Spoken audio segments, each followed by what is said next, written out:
용성아, 네. 너는 말이야 뭐 네. 이러고 싶진 않겠지만 만약에 세상에 우리 샤론이하고 진윤이 단 둘만 있다고 생각해봐. 과연 누구랑 결혼할 것 같니 넌? 무슨 그런 질문을. 좋겠다. 대답하나? 누구? 잘해.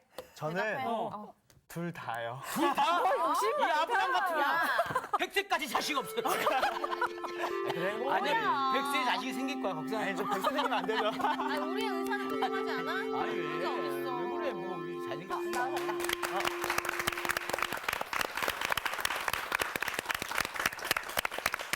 여러분들 안녕하십니까. 안녕하세요. 모두들 반가운 얼굴로 이렇게 만나 뵙게 되어서 감사합니다. 네. 근데 뭐 이렇게 시끄러워요? 네? 이상한 아니 질문을. 용성이의 글쎄. 이상형이 뭔가 난 그게 궁금해서. 뭐 이상형이 뭔가. 결혼 이야기, 예. 결혼 이야기. 결혼 이야기가 나오니까 흥분들 하신 모양이에요. 오늘은 에스겔 공부를 하게 됐는데 결혼 이야기를 공부하도록 하겠습니다. 네. 마치 백설공주처럼 세상에 제일 아름다운 여인이 세상에서 제일 짱인 남자하고 결혼하는 그런 이야기입니다. 그런 사람들하고 다 결혼하고 싶어요? 제 러브 스토리인데요, 지금? 저는 천사랑 결혼했어요. 그런 사람이 아니에요. 저는 아직 결혼을 안 여기 했습니다. 다 근데 행복한 사람들만 이미 결혼한 있어요. 사람들은 이제 다 끝나갔고 네, 용상이만 이제 용상이만 꿈꾸면 돼요. 네. 예. 결혼하지 않은 사람들은 네. 희망을 가지고 특별히 믿습니다. 오늘 공부를 잘 해보시기를 바랍니다. 네. 에스겔서 오늘은 16장을 공부하도록 하겠습니다. 오늘 수업 에스겔 15강 옛날 옛적에 굉장히 깁니다. 16장이. 네. 그렇습니다. 16장은 굉장히 깁니다. 그래서 오늘 하루 종일 다 할 수는 없으니까 반으로 그냥 뚝 잘라가지고 네. 반만 공부하도록 하겠습니다. 감사합니다. 네. 오늘 16장은 처음부터 끝까지 옛날 이야기입니다. 네. 이야기.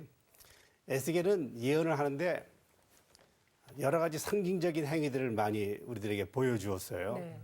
벙어리로 있었을 때도 있고 또 뭐 포로로 잡혀서 끌려가는 그런 모습으로 있었을 때도 있었고 오늘은 처음부터 끝까지 옛날 이야기입니다.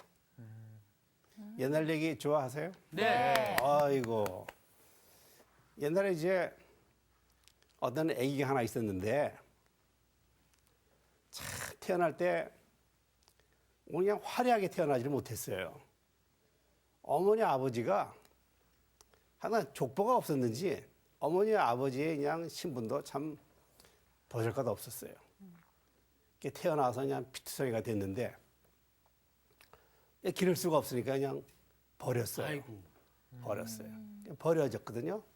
근데 지나가던 어느 나그네가 아기를 보고 그냥 불쌍한 마음이 들어서 아유. 그래서 이제 그 아기를 데려다가 자기 집에서 키운 것이 아니라 그냥 들에다가 갖다 놓고 이제 자라게 했어요. 들에 그냥 풀들이 자라고. 그래서 이 아이가 그 많은 풀숲에서 야생화처럼 오, 늑대 소년처럼. 아니 네. 이제 이 아이는 소년이 아니라 소녀였어요. 소녀. 늑대 소년. 그래서 아주 야생화처럼 야생화. 잘 자라났어요. 아주 아름답게. 네.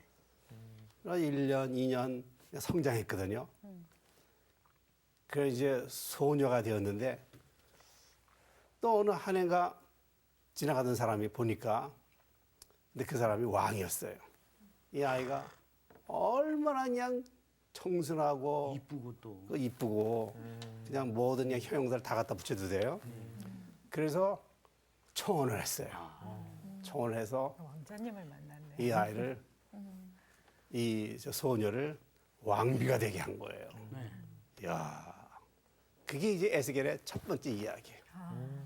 오늘 우리가 에스겔서 16장 1절부터 네. 이제 반만 뚝 잘랐으니까 34절까지 공부하게 됐는데 네. 3절부터 14절까지는 내가 지금 이야기한 그 이야기예요. 네.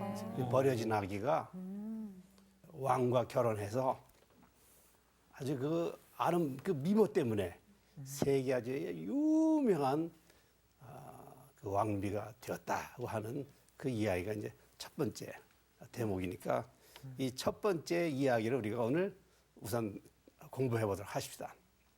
재미난 것은 에스겔이 그럼 이 이야기를 왜 했을까? 이 백설공주와 같은 이야기인데 네. 왜 했을까? 에스겔은 이 이야기를 통하여서 이스라엘 민족의 이야기를 하는 거예요. 이스라엘 민족의 그 역사를 이 이야기 형식을 빌려 가져와서 지금 백성들에게 들려주고 있는 것이에요. 네. 그러니까 백성들은 옛날 얘기를 듣고 그다음에 그 옛날 이야기를 통하여서 무엇인가를 깨달아야 되는 거예요. 자, 여러분들 이 아름다운 이 이야기 속에 에스겔이 옛날에 들려주었던 이야기 속에 무슨 의미가 있는 것인가 살펴보도록 하십시다. 그래서 이제 본문으로 우리가 들어가도록 하겠습니다. 에스겔서 16장 그 1절 또 여호와의 말씀이 내게 임하여 이르시되 하는 것은 늘 여호와의 말씀이 하는 것은 이제 예언이 시작되어지는 것을 나타내는 것이고 그러면 차례로 우리 김상훈 씨부터 네. 2절 읽어보도록 하겠습니다. 인자야 예루살렘으로 그 가증한 일을 알게 하여. 네, 그 한 절만. 가증한 일이 뭐겠습니까? 가증한 일을 알게 하여. 이것은 이스라엘 백성이 빠져들었던 바알 우상 숭배와 그다음에 또 아주 진짜 가증한 것은 몰렉에게 예배를 드렸던 우상 숭배입니다. 몰렉이라고 기억나세요, 여러분들? 네. 우리 김용성 학생이 예를 설명해 몰렉. 우리 지난 시간 배우진 않았죠. 오래전에 배웠죠. 오래전에 배웠어요. 역시 기억력이 기억이 안 오래전 나네요. 배운 것만 기억이 기억나요. 안 난대. 몰래 배우지 너? 꿈에서. 몰렉에게 뭘 바치는 거예요? 아이를 갖다 바치는 몰렉. 그러니까 인신 희생 제사예요. 정말 나쁘다. 그 하나님을 기쁘게 해드리기 위하여 신을 기쁘게 하기 위하여서 무슨 물질을 갖다 바치는 것이 아니고 사람의 생명을 갖다 바치는 것이에요. 어린아이를 갖다 바치는 것이에요. 그래서 한쪽으로는 신을 기쁘게 하고 두 번째는 그 신에게 드리는 내 그 아이를 가장 귀한 생명을 바치니까 그 예배자의 무슨 소망과 뭐 소원과 기도의 제목이 있을 거 아니에요. 그래서 그 기도의 제목이 응답되기를 원하여서 그런 일을 하는 것이에요. 그 몰래 행해졌던. 몰래 행해졌던 것이 아니라 그냥 신의 이름이 공공연하게 몰렉이에요. 신의 이름이 몰렉이었고 배그하려고. 신의 이름이 몰렉이었고 이런 그냥 몰래 행해진 것이 아니라 네. 그냥 공개적으로. 완전히. 완전적으로. 그래서 이걸 어떻게 하냐면은 이거 참으로 끔찍한 이야기인데 이런 끔찍한 이야기를 우리가 자세하게 기술할 필요는 없고 그냥 대충 여러분이 상상하면 되는 것이에요. 무슨 영화에서 보았던 것처럼 먼저 사람을 데려다가 죽이고 그다음에 그 시신을 불에 태우는 거예요. 불에 태워가지고 그냥 그걸 갖다가 그냥 하나님 앞에 그냥 신에게 갖다 바치는 그래서 불에 태워 죽이는 그 같은 의식이었어요. 이런 인신 희생 제사의 이런 야만적인 관습이라는 것은 이스라엘 역사 초기로부터 이 폐망하던 시기까지 여러 군데에서 찾아볼 수 있어요. 많아요.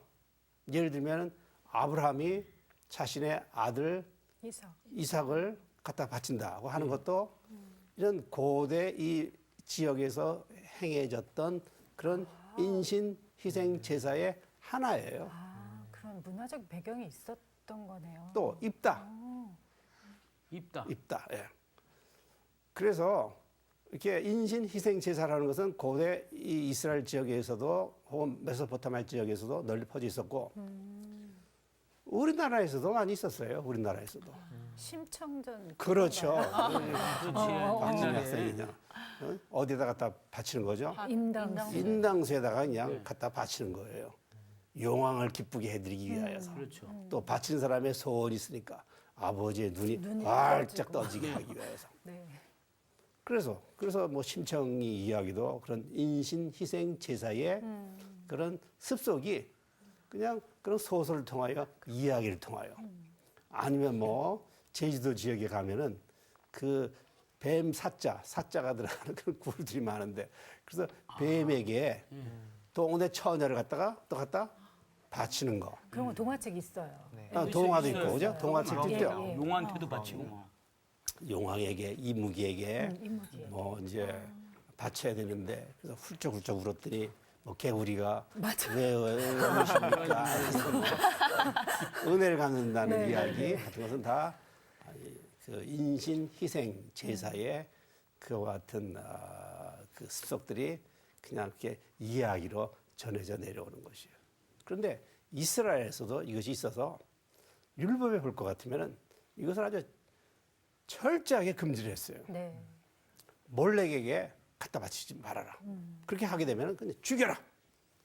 그렇게 그 법을 갖다가 아주 그냥 뿌리채 뽑기 위하여서 그렇게 우상 숭배를 하는 사람은 사형에 처하도록까지 했어요. 그랬는데 이스라엘 백성들은 그렇게 법으로 금지한 일을 그게 뭐가 좋다고 그렇게 했는지 난 잘 모르겠어요. 그 가증한 일을 알게 하여라 하는 것은 이스라엘 백성들이 과거로부터 지금까지 저질러 온 그 같은 우상 숭배의 잘못된 것을 이제 고발하고 지적하는 것입니다. 자, 건강하고 그다음에 이제 3절. 네.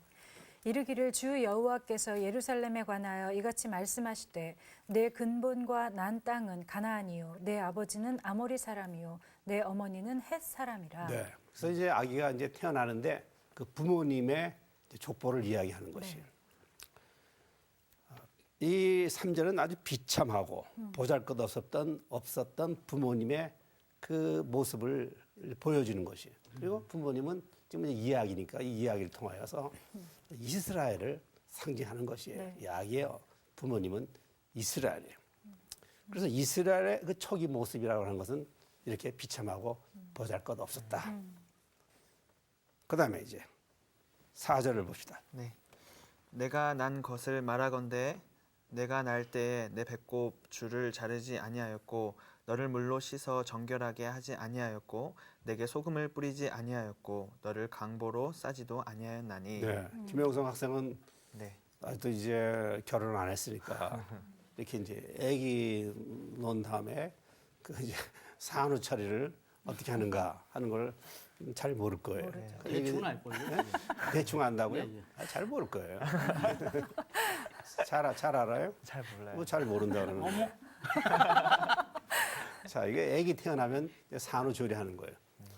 원래 이제 아기가 태어나면 여기 성경에 기록되어져 있는 대로 탯줄을 자르고 소금, 물, 기름을 몸에 골고루 바른 후에 강보에 싸서 일주일간을 둔대요.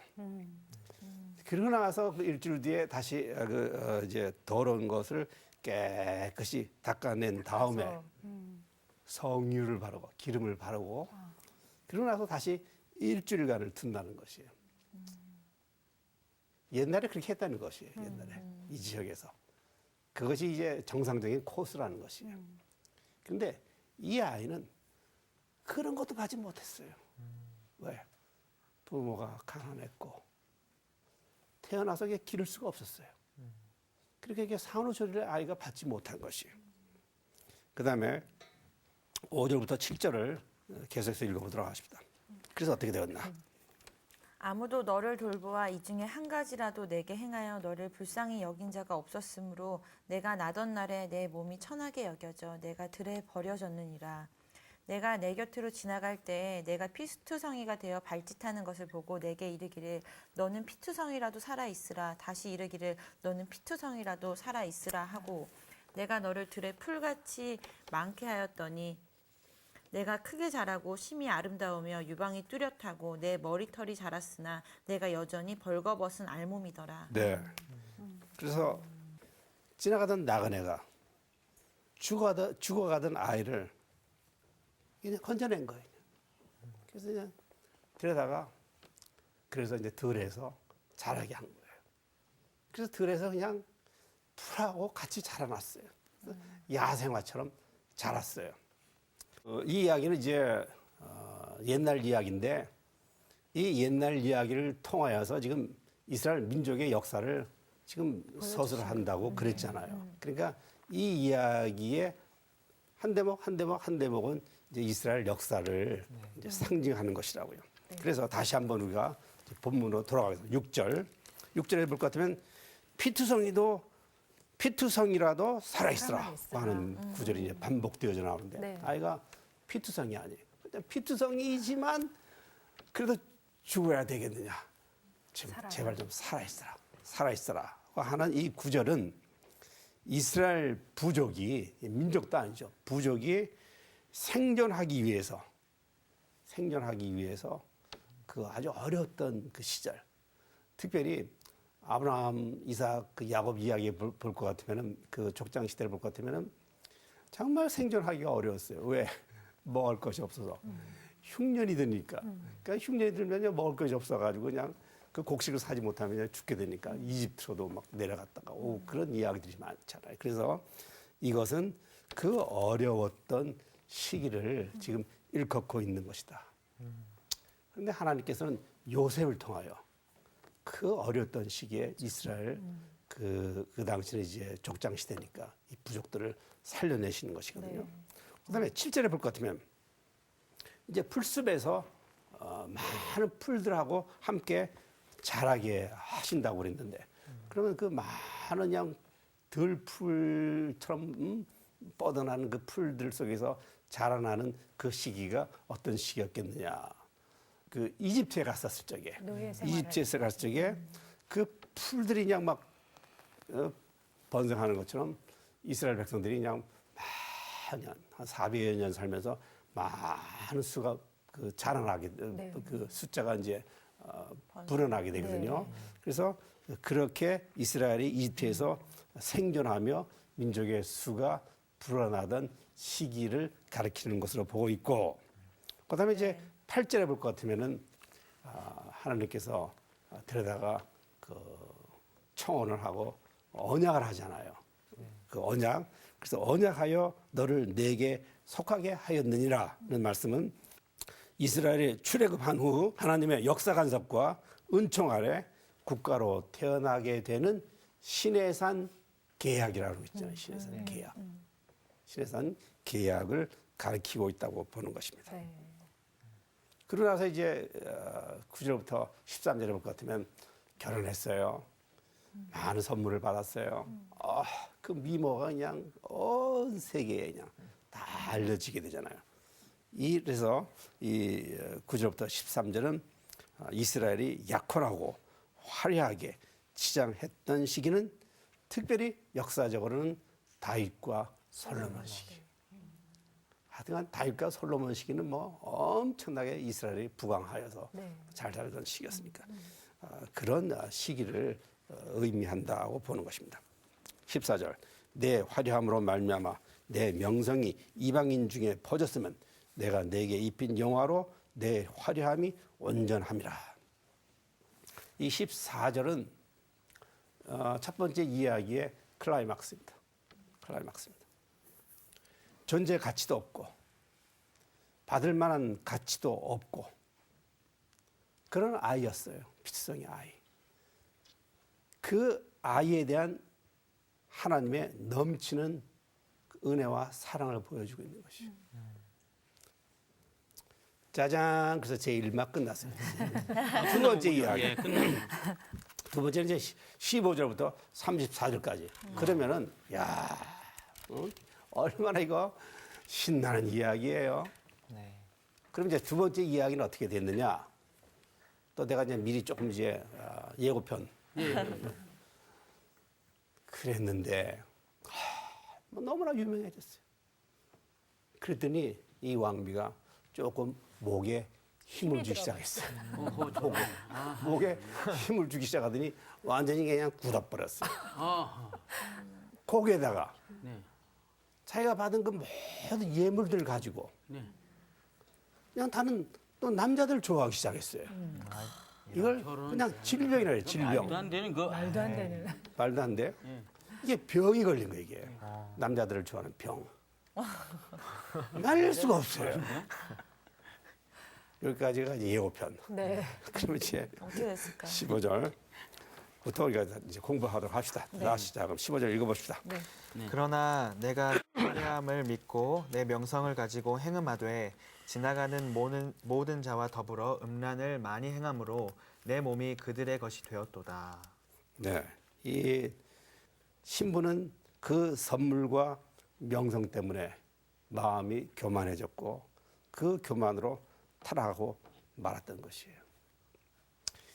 이건 이야기니까 이 구절이 의미하는 것은 이스라엘이 가나안에 정착했던 시기예요. 가나안에 토착신이었던 바알이라든지 아세라라든지 이 바알, 아세라 다 풍요의 신들이에요. 아세라 여신이기도 하고 나중에 후대 볼 것 같으면 이 아세라 갖다가 여호와 하나님의 뭐 배우자였다고까지 주장할 정도로 그렇게 사람들이 가서 그냥 예배를 드렸다고 할 정도니까 여러분 한번 상상을 해보세요. 그와 같은 우상 숭배를 이제 가르치고 있는 것입니다. 16절. 내가 내 의복을 가지고 너를 위하여 각색으로 산당을 꾸미고 거기에서 행음하였나니 이런 일은 전무후무하니라. 네. 신부는 사랑하는 그 님, 왕이죠. 하나님입니다. 하나님이 아낌없이 준 그것은 옷들로 산당 앞에 천막을 치고 그 천막을 여러 다른 색깔의 휘장으로 화려하게 꾸몄다는 것이에요. 이스라엘은 대개 그러한 천막 안에서 먹고 마시며 잔치를 벌였고 그다음에 남녀가 불륜 행위를 저질렀고 그 천막 안에서 그리고 우상 숭배하고 어린아이를 갖다 바쳤어요. 17절 읽어봅시다. 내가 준 금은 장식품으로 너를 위하여 남자 우상을 만들어 행음하며 이런. 네. 흥분하지 마시고. 아, 예, 죄송합니다. 마시고.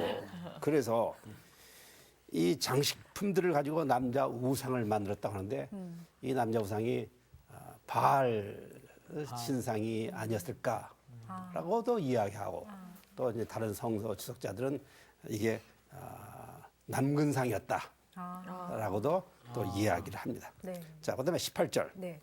또 내 수놓은 옷을 그 우상에게 입히고 나의 기름과 향을 그 앞에 베풀며.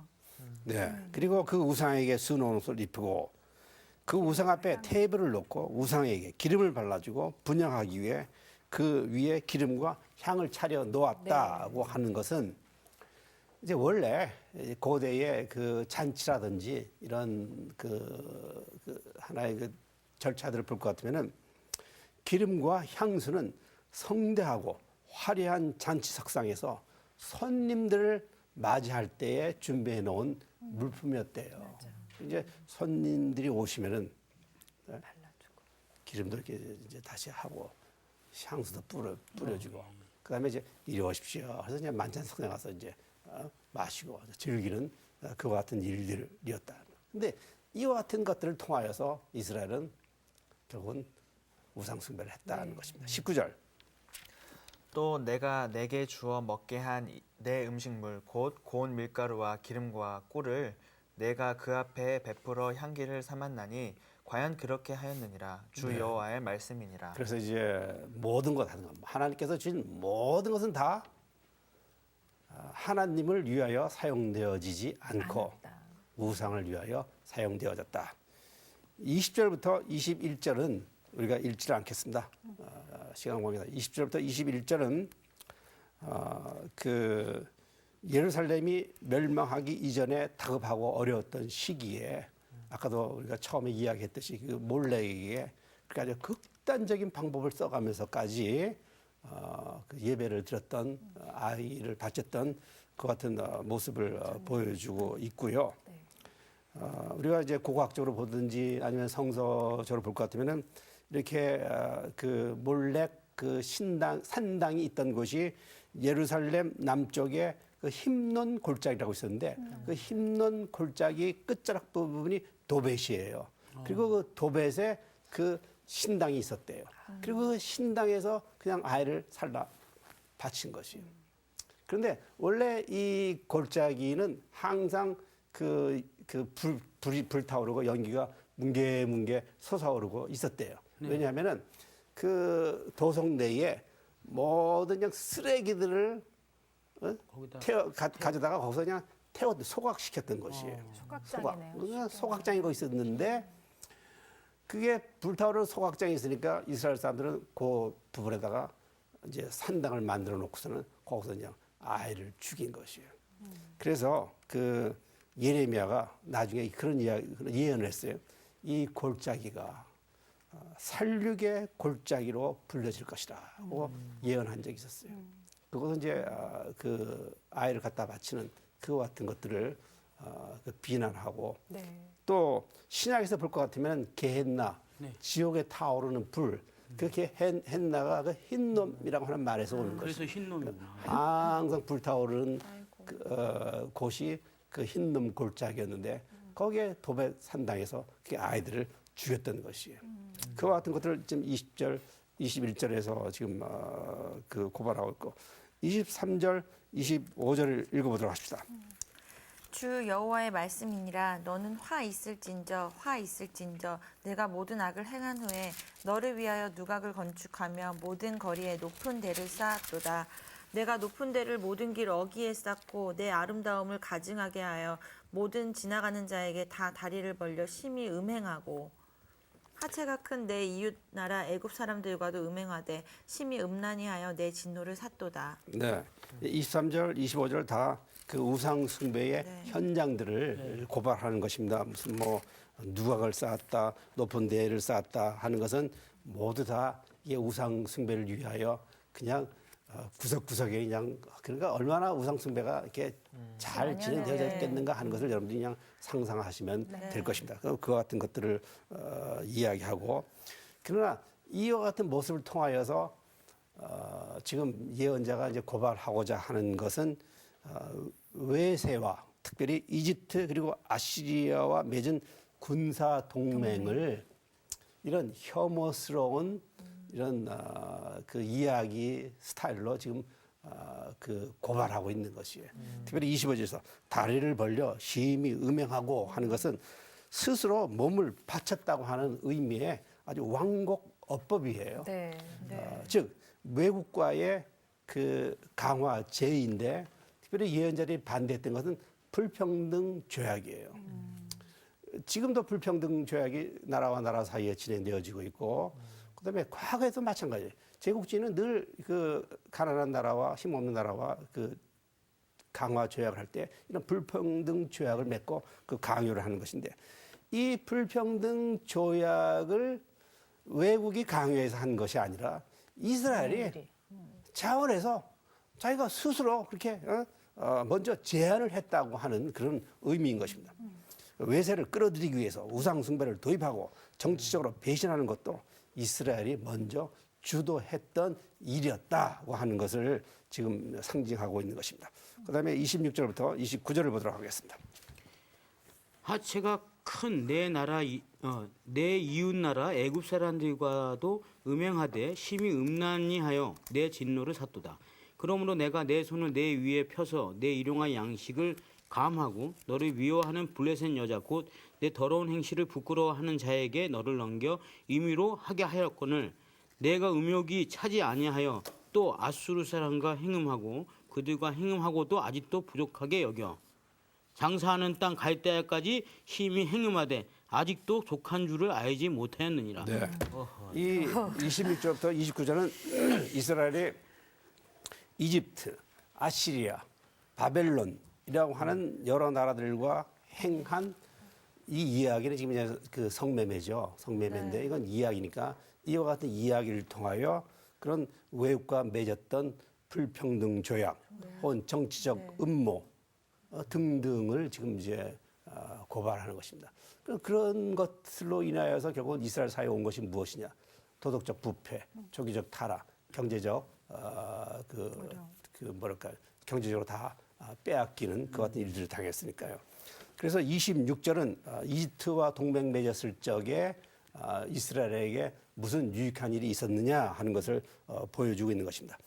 그다음에 30절, 34절 읽어봅시다. 주 여호와의 말씀이니라 내가 이 모든 일을 행하니 이는 방자한 음녀의 행위라 내 마음이 어찌 그리 약한지 내가 누각을 모든 길 어귀에 건축하며 높은 데를 모든 거리에 쌓고도 값을 싫어하니 창기 같지도 아니하도다. 그 남편 대신에 다른 남자들과 내통하여 간음하는 아내로다. 사람들은 모든 창기에게 선물을 주거늘 오직 너는 내 모든 정든 자에게 선물을 주며 값을 주어서 사방에서 와서 너와 행음하게 하니 내 음란함이 다른 여인과 같지 아니함은 행음하려고 너를 따르는 자가 없음이며 또 내가 값을 받지 아니하고 도리어 값을 줌이라. 그런즉 다른 여인과 같지 아니하니라. 네, 이 30절부터 34절은 이스라엘의 성적 불륜 행위라고 하는 것을 이제 은유로 이야기 형식을 빌려서 지금 고발을 하고 있는 거 아니에요. 그래서 이와 같은 불륜 행위가 지금 상징하고 있는 것은 외세와 맺었던 그와 같은 불평등 조약들의 그 무익성을 지금 이제 강조해서 보여주고 있는 것입니다. 30절 내 마음이 어찌 그리 약한지 예수님께서 너희 마음에는 원이로되 육신이 약하도다 하는 말씀하셨는데 이것은 뭐 그 마음에는 원이 있는 것도 아니에요. 이 사람들은 불륜을 자제할 생각도 없고 힘도 없고 깨닫지도 못하고 그다음에 회개하지도 못하는 모습을 이렇게 책망하고 있는 것이에요. 네. 31절에 볼 것 같으면 행음의 대가를 받기는커녕 그 반대의 모습을 통해 이스라엘의 행위가 얼마나 심각한 것인지를 지금 가르쳐 보여주고 있는 것이에요. 32절에 볼 것 같으면 간음하는 자는 사형에 처하게 되어 있음을 상기시켜주고 있어요. 33절 이스라엘이 남자들의 관심을 끌기 위해 사용한 선물은 결혼 선물을 뜻하는 것이에요. 예루살렘은 하나님께서 베풀어 주신 선물을 갖고 우상을 유혹하는 뇌물로 사용한 것이에요. 이것은 이스라엘이 여호와 신앙을 버리고 그 대신 외국과 동맹을 맺고 그들을 의지하려던 그런 잘못된 행위들을 상징적으로 보여주고 있는 것이에요. 여기까지 이야기가 끝이지. 자, 예언자들은 왜 그랬을까? 예언자들은 에스겔만 그런 것이 아니라 이사야도 그렇고 예레미야도 그렇고 하나님은 예언자들을 통하여서 이 외국과 불평등 조약 맺는 것을 그렇게 반대하셨어요. 우리나라도 불평등 조약을 많이 맺었어요. 지금도 불평등 조약 맞고 또 뭐 한미 FTA도 그냥 그 불평등 조약이라고 대만한 사람들 많고. 근데 예언자들이 왜 그랬을까? 한번 여러분들이 생각해 보시길 바랍니다. 왜 그랬을까? 자, 너무 심각하게 생각하지 마시고 예언자들은 다 애국자들이었어요. 백성들이 잘 살게 되기를 바란 것이에요.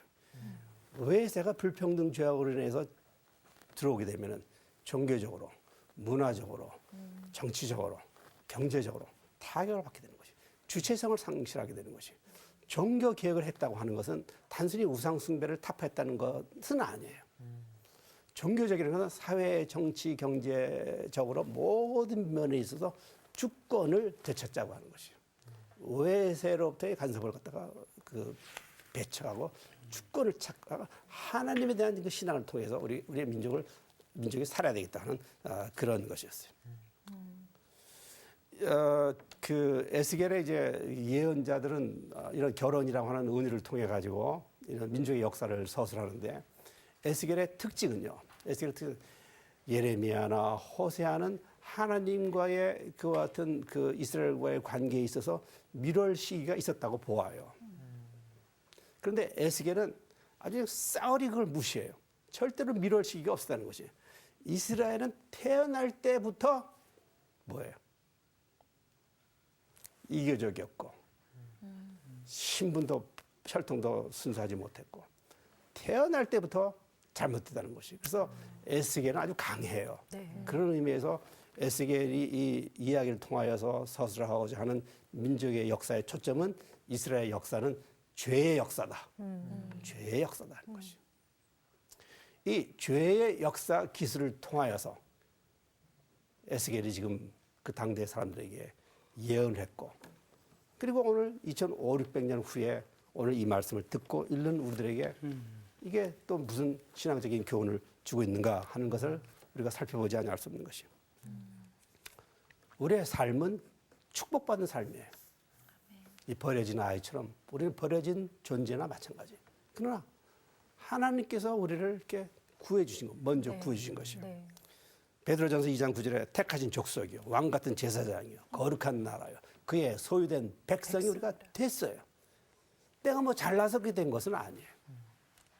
이것은 하나님의 은혜였다라고 밖에는 우리가 얘기할 수 없는 것이에요.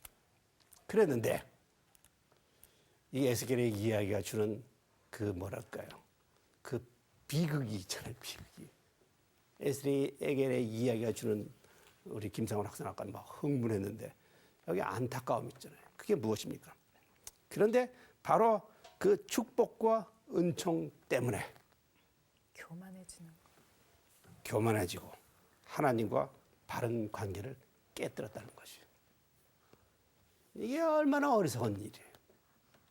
근데 이스라엘 백성은 그 어리석은 길로 열심히 달려갔다는 것이에요.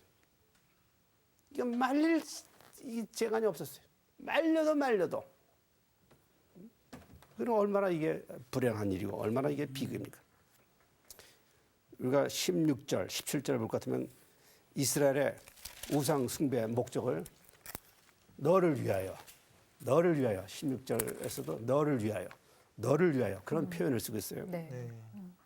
우상 숭배의 목적이 오직 인간의 뜻과 욕망을 만족시키고 있었다고 하는 것을 지금 상징하고 있는 것이에요.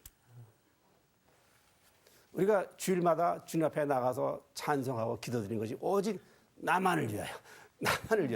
그렇게 한번 생각해 보세요. 우상 숭배하는 것이나 마찬가지예요. 네. 자기의 꿈과 자기의 욕망을 만족시킨 것에 지나지 않는 것이에요. 지금 그것을 에스겔이 지금 강조하고 있는 것이에요. 하나님께서 주신 그 모든 것을 가지고 오직 너는 너를 위하여. 신앙생활을 한다고 하는 것이 나만을 위한 것인가? 예수님께서 나를 부인하고 자기 십자가를 져라 그렇게 가르쳐 주셨는데 그렇게 우리가 살아야 되겠는가 하는 것을 에스겔이 지금 우리들에게 교훈으로 주고 있는 것입니다. 어떻든 버려진 아이는 왕비가 되었는데 스스로 자기의 그 축복을 차버린 것이에요. 그러면은 어떻게 이 관계를 유지할 수 있겠는가? 어떻게? 다시 돌아와야죠. 다시 돌아와야죠. 예. 그 부분에 대해서는 우리가 숙제 어려운 집에 가서 숙제인데. 잘 생각해 보시고 네. 하나님께도 한번 물어보시고 네. 사실 내가 이제 팁을 준다고 할 것 같으면 힌트를 준다고 할 것 같으면 우리가 가지고 있는 이제 성경책 중에서 우리가 이제 구약을 공부했으니까 창세기, 출애굽기, 레위기 그 레위기라고 하는 책은요 하나님과의 그 바른 관계를 어떻게 가질 수 있겠는가 그리고 하나님과 가진 그 바른 관계를 사람이 자꾸만 또 잊어버리잖아요. 또 아니면 자기가 차버리고. 그리고 어떻게 끝까지 유지할 수 있겠는가 하는 것에 대해서 대답을 주는 것이 레위기서예요. 자, 그러면 또 이제 다음 주에 뵙겠습니다. 네. 오늘 여기까지 하고. 감사합니다. 예, 그러면 수고하셨습니다. 감사합니다.